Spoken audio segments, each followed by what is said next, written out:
नमस्कार। आज हम भगवद गीता के एक खास श्लोक पर थोड़ी गहराई से बात करेंगे। अध्याय 1 श्लोक 16 जी।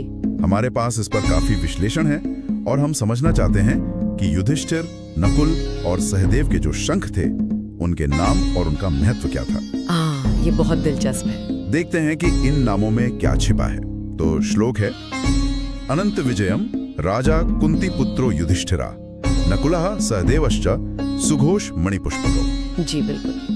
तो जैसा पिछले श्लोकों में था, पांडव पक्ष अपने दिव्य शंख बजा रहे हैं युद्ध की तैयारी में। यहाँ ये सिलसिला जारी है और सबसे पहले जिक्र आता है युधिष्ठिर का। हाँ, उन्हें राजा और कुंती पुत्र कहा गया है। सही। ये शब्द उनके मतलब शाही खानदान और माँ कुंती से उनके रिश्ते को तो दिखाते हैं, पर उससे भी ज्यादा ये उनके धर्मपरायण स्वभाव की तरफ इशारा करते हैं। वो सत्य और कर्तव्य के रास्ते पर चलने वाले थे। और उनके शंख का नाम अनंत विजय। अंतहीन विजय। हाँ, अनंत विजय। ये नाम अपने आप में बड़ा दमदार लगता है, लेकिन युधिष्ठिर, जिन्हें धर्मराज कहते हैं, उनके लिए युद्ध के माहौल में अंतहीन विजय का क्या मतलब हो सकता है? क्या ये सिर्फ लड़ाई जीतने की बात है? ये बहुत अच्छा सवाल है। देखिए, अनंत विजय सिर्फ मैदान में जीत का प्रतीक नहीं है। ये युधिष्ठिर के अपने चरित्र का, उनके स्वभाव का आईना है। धर्म के लिए उनकी जो अटूट निष्ठा थी ना, ये उसका प्रतीक है। अच्छा। इसका गहरा मतलब ये है कि सच और धर्म का रास्ता आखिर में हमेशा जीत का है, चाहे कितनी भी मुश्किलें क्यों ना आए। ये कोई छोटी मोटी जीत नहीं, बल्कि हमेशा रहने वाली नैतिक जीत का संकेत है। ये नाम उनके इस पक्के विश्वास को दिखाता है कि धर्म की जीत तो होनी ही है। ये तो बहुत दिलचस्प बात है।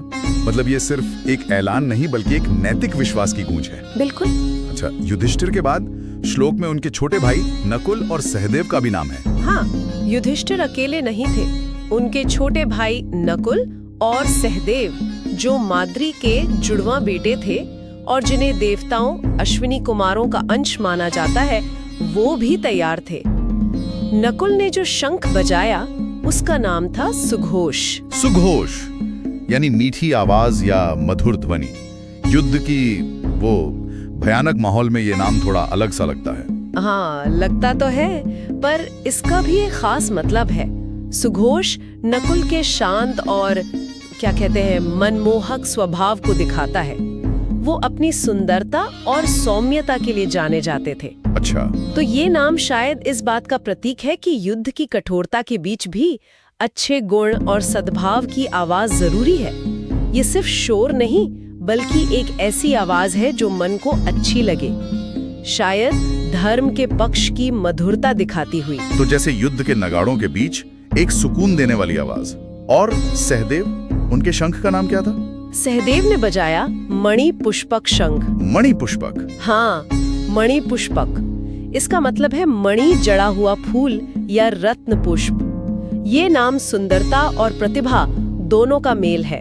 मणि पुष्पक, ये नाम सुनते ही लगता है जैसे सहदेव की बुद्धि और ज्ञान की ओर इशारा है। वो बहुत ज्ञानी माने जाते थे। बिल्कुल सही। सहदेव अपनी बुद्धिमत्ता और ज्ञान के लिए मशहूर थे, तो मणि पुष्पक उनकी इसी बौद्धिक प्रतिभा और नैतिक स्पष्टता का प्रतीक है।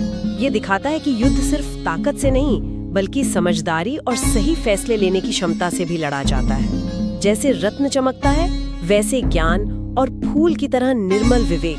तो अगर हम तीनों को एक साथ देखें, युधिष्ठिर का अनंत विजय मतलब धर्म की कभी न खत्म होने वाली जीत। हाँ। नकुल का सुघोष यानी अच्छे गुणों की मधुर आवाज जी। और सहदेव का मणिपुष्पक यानी ज्ञान और विवेक की चमक। तो ये सिर्फ अलग अलग योद्धाओं की ललकार नहीं लगती, ये तो जैसे पांडव पक्ष के जो मूल्य थे उनका मिलाजुला ऐलान है। आपने बहुत अच्छे से इसे समझाया है। ये सिर्फ युद्ध की तैयारी नहीं है। इन दिव्य शंखों और उनके नामों के जरिए वो युद्ध भूमि को एक तरह से यज्ञ भूमि बना रहे हैं, जहां धर्म को फिर से स्थापित करना है। ये युद्ध के सिर्फ बाहरी रूप से ज्यादा उसके अंदर के आध्यात्मिक और मनोवैज्ञानिक पहलू को सामने लाता है। हर नाम एक गुण है, एक सिद्धांत है। तो इस सब का गहरा आध्यात्मिक संदेश क्या है? मतलब युद्ध भूमि से हटकर हमारी अपनी जिंदगी के लिए इसका क्या मतलब है? आध्यात्मिक नजरिए से देखें तो ये शंखनाद हमारे अंदर चलने वाले संघर्ष का प्रतीक है।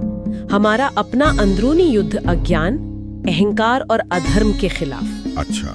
युधिष्ठिर का अनंत विजय हमें याद दिलाता है कि सच और धर्म के रास्ते पर चलने से जो जीत मिलती है वो हमेशा रहती है।